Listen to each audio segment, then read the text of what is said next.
Now that we have some lights in our scene, let's get some objects in here that we can start adding materials to and start learning how materials work and interact with those lights. So I'm going to start with our arm that we imported in earlier.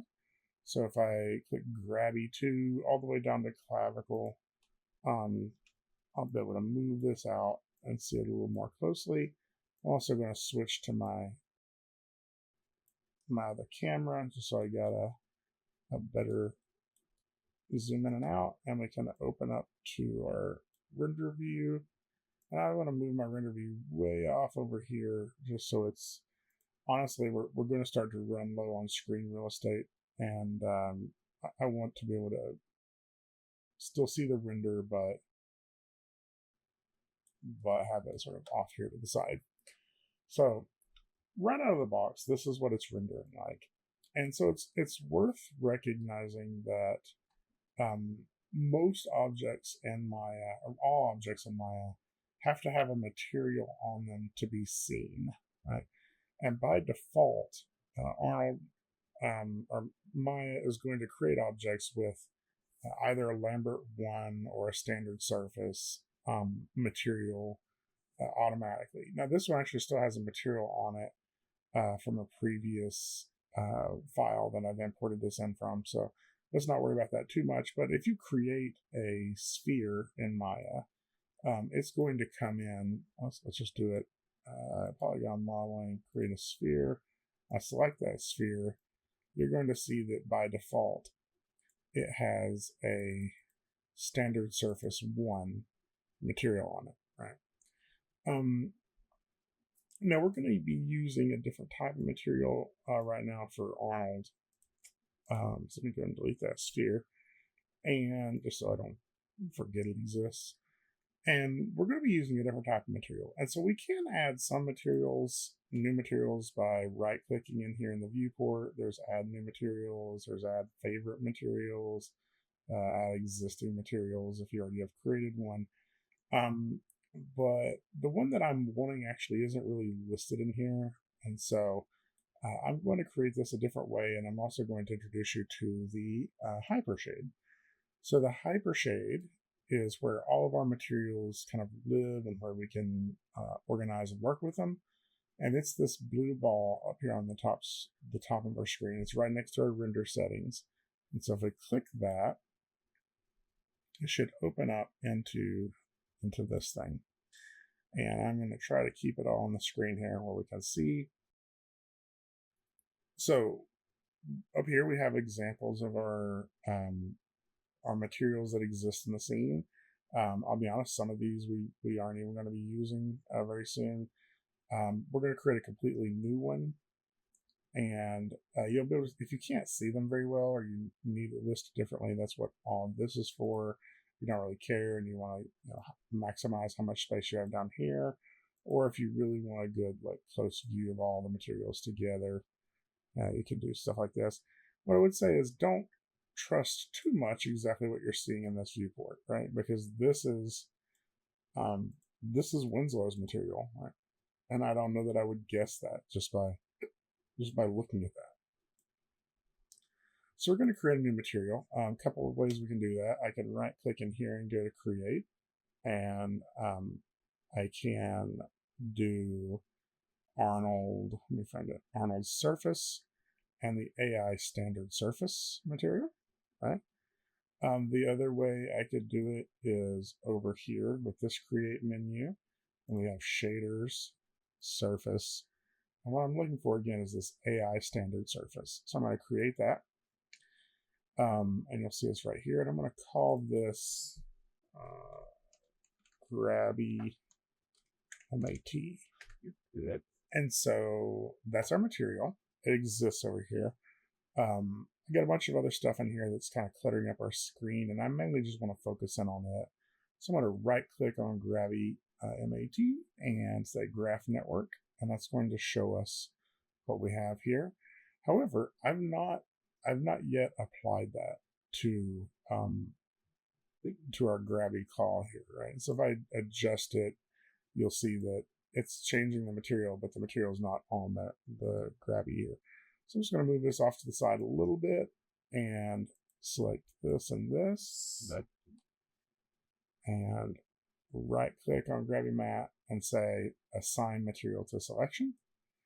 And you'll see now that it's on there. You can also middle click and drag and drop it on there. I'll be honest, my aim is off sometimes, so I don't trust myself to do that. I usually right click and graph it or assign it. So now that we have this, you'll see that this Grabby Mat has a bunch of stuff on it, right?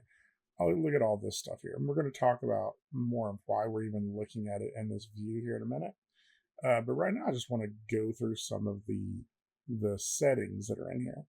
If we minimize all this down, you'll see that there's all these different categories of the material. There's the base, there's specular, transmission, subsurface. We're going to go through those four. We're also going to look at emission and geometry. But there's a whole bunch of stuff in here. And what I would tell you is don't be overwhelmed by that. More than anything, like we have Arnold already rendering over here. And any changes I make in here will happen real time, right? And we can start to explore and see what we actually could get out of this, right? So let's expand some of these one at a time and just talk about them. So right now, base is the main color of the object, right? And so we have a couple of things we can play with. We have the color of it. We have the weight. Weight is going to be in each of these categories, as you see here. And it's just whether it exists or not, right? So for example, specular is these highlights that are on our object here. You'll see them around the edge here. And I can turn the weight of those completely off. And now there's no highlights at all on this. It feels more like a chalkboard, right? So it's whether we want that or not. And so it can be the same with color, right? Like, do I want color at all in this object? Right? Do I want it to be putting off light at all, or bouncing off light at all? One of the other really useful sliders in this section is this metalness. And metalness is like metal objects have certain attributes of how they deal with light. And it really is just like, do we want this to calculate like a metal object or not? And if we start to turn this up, you'll see like the metallic sheen that's kind of happening on this, like how light sort of bounces off of it, and sort of how the fall off of light happens on this. And you can just, like, that does just feel more like a metal object. It's just red metal, whatever red metal is. If I were to make this something more like a yellow color, maybe skew this a little bit more toward the orange, it might read more as like gold or copper, right? If I turn this metalness all the way off, it just reads as a yellow paint, right? And so this is a little easier to see some of this in specular with metalness turned on. So our roughness is how glossy the object is, I guess. So if we turn this all the way up, or all the way down, I guess, you'll notice these really sharp highlights, like this thing is polished, like a polished mirror, right? In fact, you'll probably even see some of the stars reflected in it here. If I start turning my roughness up, it still has a specularity to it. It just isn't as glossy or reflective, right? So roughness is really just how rough is the surface, right? And if you want it to seem really glossy, you turn this all the way down. If you want it to seem really rough, then you turn it all the way up. I'm going to go ahead and turn that metalness back down just for a second so you can see this next one. The next one under here is transmission. And you think of this as, can it transmit light?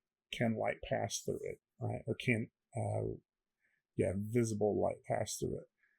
And if I turn this up, you'll start to see what that means. It just turns it into glass. In fact, so much so that these top areas of base are just grayed out now, because if you can see through it, it doesn't really have a color anymore, right? You'll also notice, kind of annoyingly, it's missing in our scene here. it tries to show it as transparent. And I wish there was a button you could click that just says, no, thank you. There probably is, and there's ways you can still make that visible, or at least selectable in the viewport again later. But just know that that's what that's doing. We'll go and pull that transmission back down. Oh, I will say while that's up there, there's a lot of stuff you can play around with here. Like if I take my roughness back up, this is going to feel much more like a piece of glass that you're looking through. If I take it back up, it starts to feel more like frosted glass, right? And then you can also play around with how, like the depth of how thick this glass is, and how much light is sort of scattering through it and as it passes through. There's just a lot of stuff you could play with here. Like, is it casting a shadow? Something completely transparent maybe doesn't. And so you can play around with whether how you want the light to pass through it, what color it brings with it. Again, I'll turn that back off, and we're going to look at subsurface. Subsurface is when you can see light from within the object itself, right? So think of like milk. If you hold milk up to the light, you can still see kind of light coming through it, right? Sort of the same with your skin. If you sort of that little webbing between your thumb and index finger, that skin, if you kind of hold that up to the sun or to the light above you, you'll probably see like almost like a pink glow to it. And that's where light is passing through that skin, but it's not transparent, right? Light's just making it through. It's bouncing around inside of it and coming out. And so if I start turning subsurface up, it's going to make it just so it goes white. But you'll also notice, like right here, you're able to see some of the gray from the object beneath it coming through, right? And that's a little speckledy, and there's ways we can make that look better in the render. But with subsurface, what we want to consider is what is the color that is inside of this, right? So with our skin, there's blood and other things inside of our skin.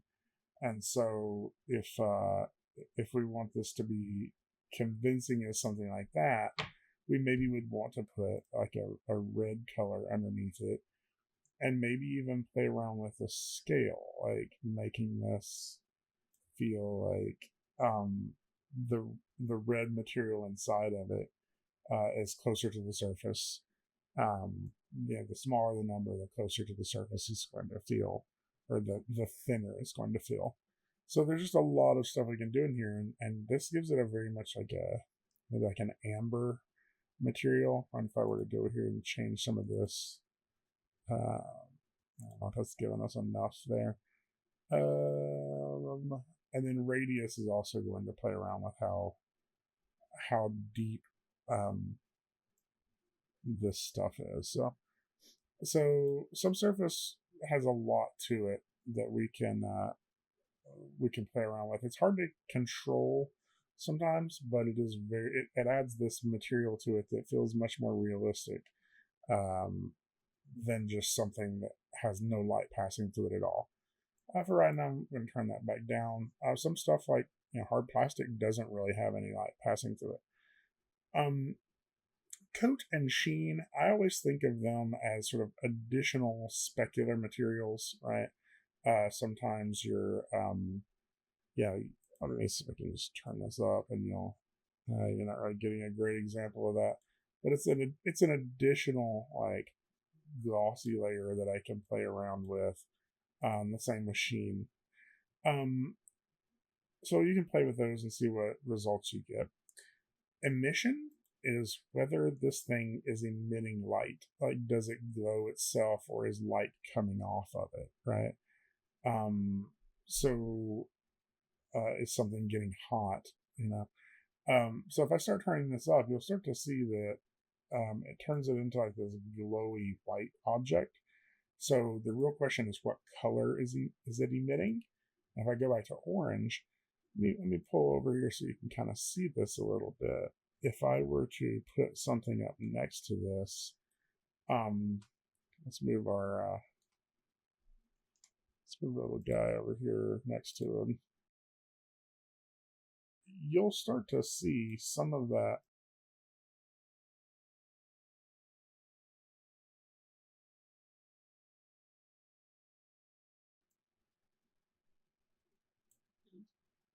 There we go. You'll start to see some of that orange from the glowiness here landing on his skin, right? So it is casting light. It isn't a light, but it is casting light. The light is coming off of this. There's a way to turn an object into a light. That's a whole other lecture.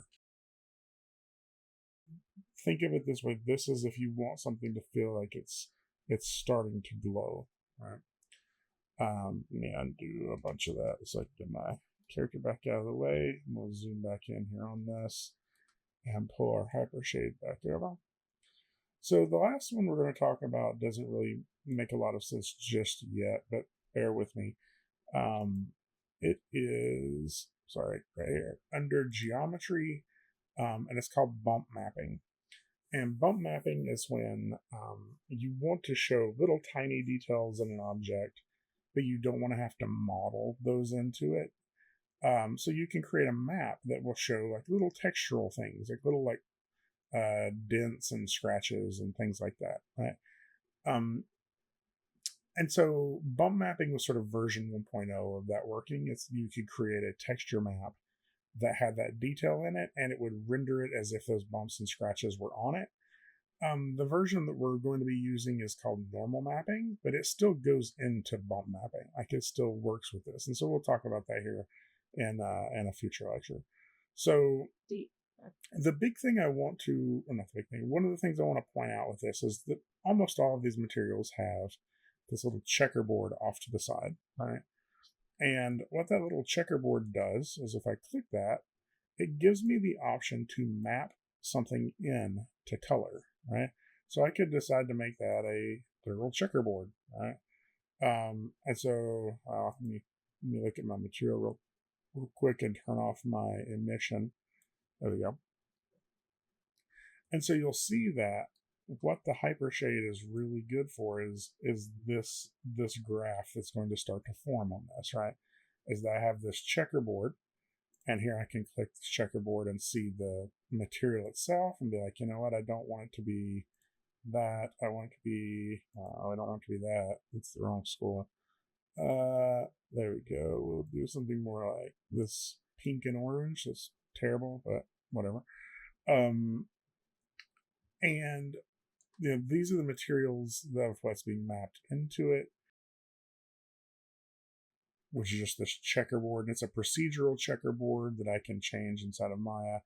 And then this place 2D texture is how that texture is repeating, right? Because it's a 2D image. It looks like this little block here, right? And how do I want it to repeat? And right now, it is not lining up on my material the way I would want it to. But it's only repeating 4 times. It's only 4 checkers, right? So I can actually go in here on that and repeat this more times, like 10 and 10. And we're going to repeat both the U and the V direction. So let's make it even more unnoticeable. 20. There we go. And you're starting to see this checkerboard and how it lines up on here, right? And why the outliner or the hypershade is important is because I can actually map that into any of the things that are on our material, right? So I could go back to the black and white, right? I should just set this to white. And instead of mapping this into color, I can sort of break that, right? And instead, maybe I wanted to map this into transmission. And we'll map that into, actually, let's map out, let's see what happens when I map this in a transmission color. Nothing really. What I'm going to do instead is try to map one of these colors. Let's do the R and the G into transmission. And so what you'll see is that now I have invisible sections of my of my object here. I can see through it on all the black sections, and I can see. I wonder if I don't think out alpha is what I need. Nah, R was working fine too.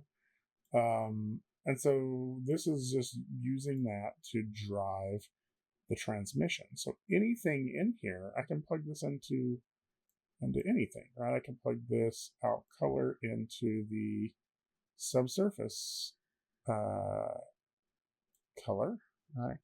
Or maybe I'll show it again. Let's just try that straight into subsurface.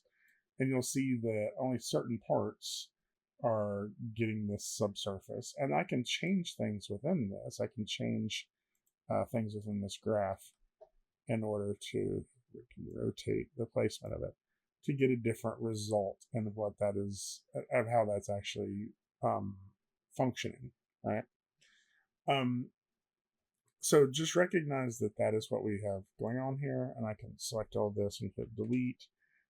It did change some of the values in here, and it left unchanged, so I think my subsurface is turned all the way up, and I bet my transmission is doing something too. There we go. And so, that allows me to get back to this. But we're going to be using this hypershade pretty heavily here in the future. Now, one of the things I will say, this is just a little caveat at the end of this. We've been using the AI standard surface, which is an Arnold material. And in general, I use this material because it's rendering in Arnold. But in a few minutes here, we're going to be looking at Redshift, and there's other render engines, and sometimes AI standard surface doesn't play as well with those. In fact, it usually doesn't render at all with Redshift, although that seems to be a new update that they have. You'll notice at the very top of this, there's convert to open PBR. Arnold is a PBR as well. It's a physical-based rendering material, right? Meaning the way that this is calculating is all based off of how physical light really works. I can convert this to open PBR, and that's actually probably a more useful material in the long run. An open PBR will work in both Redshift and Arnold. The problem with it right now, and this is why I didn't start that way, is if I convert this to an open PBR, well, never mind. If I create a new open PBR, it doesn't come with these little checker boxes here on the end for you to map stuff in, and you have to map it in manually through the hypershade here.